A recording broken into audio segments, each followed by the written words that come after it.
Back with our On Politics panel here on Session 11. Let's take a question from you this morning. What are people saying about the education emergency, Josh? Well, the last question on there was about the people who are closer to retirement, those employees and teachers. Would it make sense to let them retire early to get those, higher salaries off the books a little bit faster?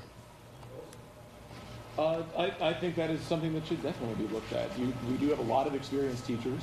Obviously, they've done a great job throughout their career, but we do need to look at cost-saving measures. If moving them into retirement or encouraging them to retire,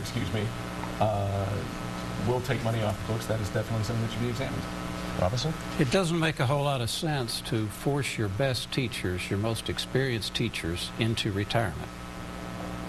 I go back to we need to raise more revenue, spend all of the rainy day fund, and we won't have to worry about taking such drastic measures.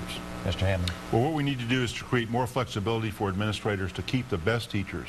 This business of the last hired being the first to be fired is totally inappropriate. We need to end the tenure system, we need to end the contract system, and make hiring and firing decisions based on how many kids are being advanced academically. Your thoughts? I really am concerned that we would lose that great balance we have with experienced teachers and brand new teachers coming in.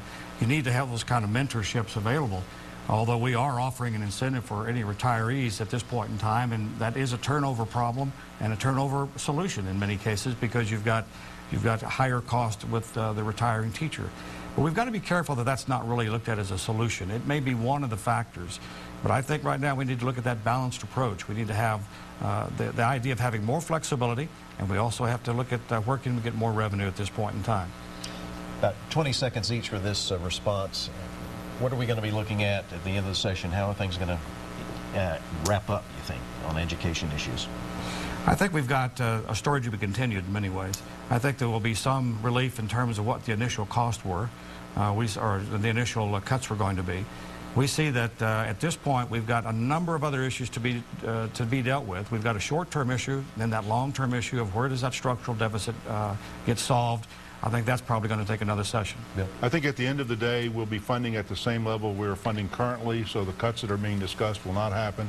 I think the real issue is whether we'll maintain the high standards that Chairman Eisler has championed over the years, or whether or not they will be diminished by an effort on the part of the superintendents. Clyde?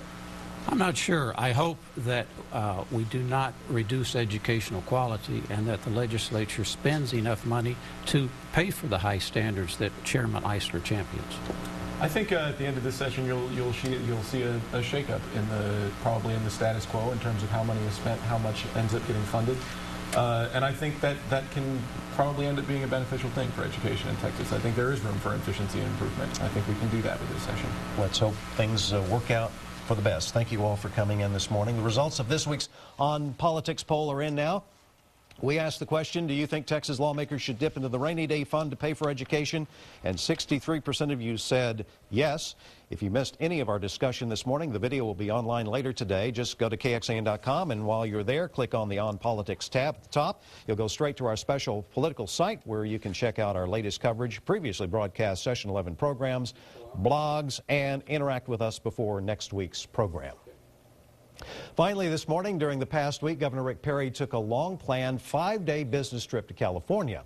On the privately funded trip, Perry met with sailors on board the USS Ronald Reagan and California business leaders in his ongoing efforts to bring more jobs to Texas. Predictably, Democrats blasted the governor for leaving the state during a time of power outages and severe cold. Perry's aide said that he was in constant contact with emergency officials wherever he happens to be.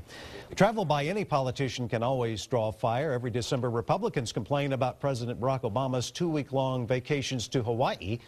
In politics, turnabout is fair play. We all love Texas, of course, but after this week, who wouldn't rather be in California or Hawaii?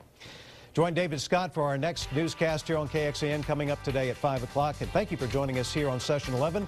Meet the Press today coming from Simi Valley, California, starting right now. Good morning.